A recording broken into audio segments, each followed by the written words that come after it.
Hashem. Hashem. I thought I fixed that. Hashem al-Azir just told us the story of his house.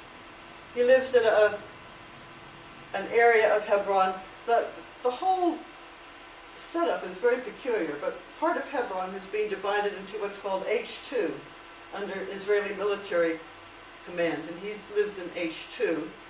A settler family somehow got the land right behind his entrance and built on that and barricaded it. He can't use his front door.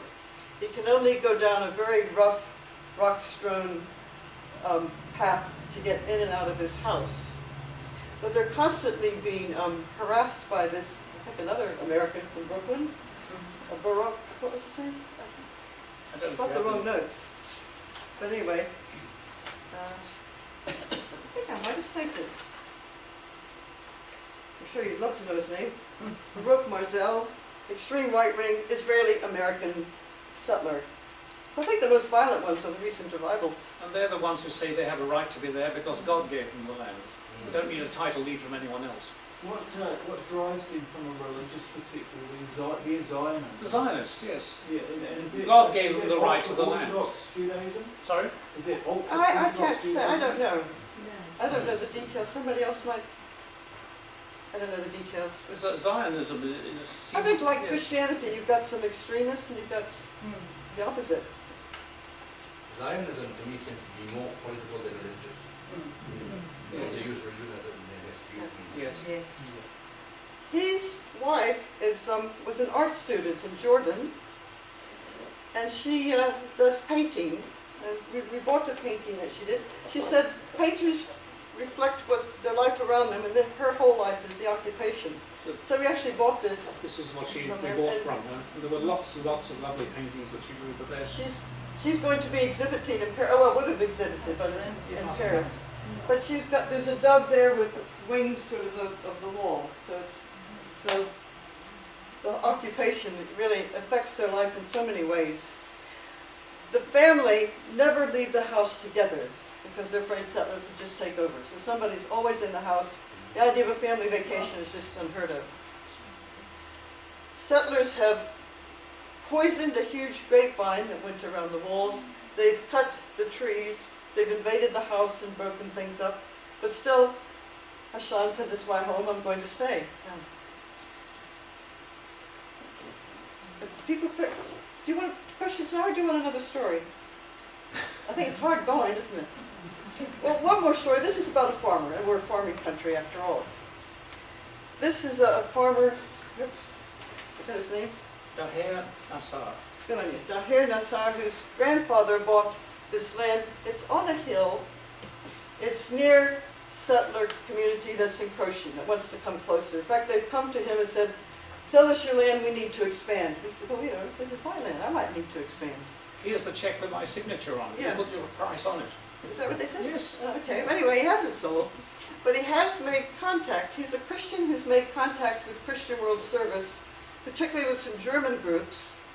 And this is the sign, this is the slogan of the Israeli peace groups. We refuse to be enemies.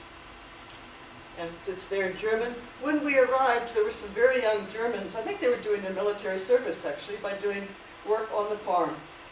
If you, yes. if Alternative military service. I think in Germany they still have military service, unusually, but they do.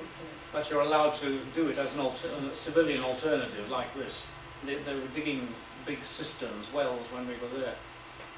If a Palestinian has farmland, it's got to always be worked.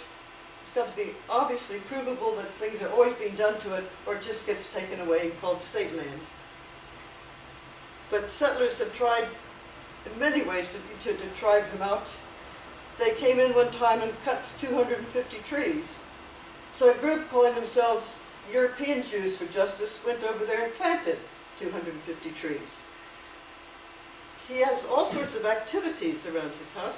Perhaps you can move on.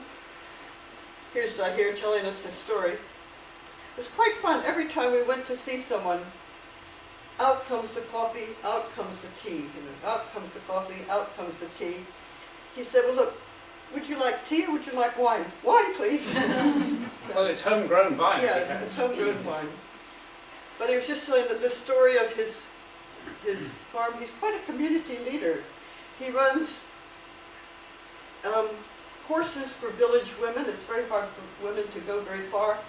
Courses in organic farming and health and looking after your children. In the summer, he has a camp for the refugee children so they can come. So he's quite an interesting guy. And the World Council of Churches has sent groups out there called Living Letters, I think. So he's made this contact, and just trying to keep on. He's got, by the way, he's got all the documents to show that his father bought the property. Grandfather, I And think. grandfather. Yeah. But the Israelis won't accept, if it was done in the Ottoman area, we don't accept that, we don't accept that, we don't accept that. This is, Ottoman and sorry, British. which town is this near? Is It's it just Yeah, outside, Bethlehem. just outside Bethlehem. just outside Bethlehem? Yes, it's not very far from Bethlehem. The sorry, Brian, can you explain this? Yes, his grandfather, I think, bought the land, and when it was originally bought, there were some caves there which they slept in, and they're still used for the volunteers from other countries. They sleep in these caves, which are quite cosy. They're cool in summer and warm in winter, and they're very good accommodation. So there are 2 or 3 caves there, and this is one of I them. These suspect are our the young tour Germans group here. were That's sleeping where their there. sleeping bags are left. It was a bit untidy when we were there. One of the things the settlers did was block off the road. They managed to bulldoze this little bulldozer, and this slightly overweight woman trying to get back. We had to walk. So that's farmers trying to hold on to the land. Yes. Okay, well this is Beacon Forest. This is one of the areas where people are planting a tree and just said it's a forest and people like to go there and have picnics. But our guide, who knew the area quite well, could point out signs that there'd been a village here. Said there was a cistern here. Or could point out, look, that tree doesn't belong. It's an olive tree or an almond tree. This is where people lived. And our first reaction was this like being in Greece, ancient archaeology? But in fact, it was in our lifetime.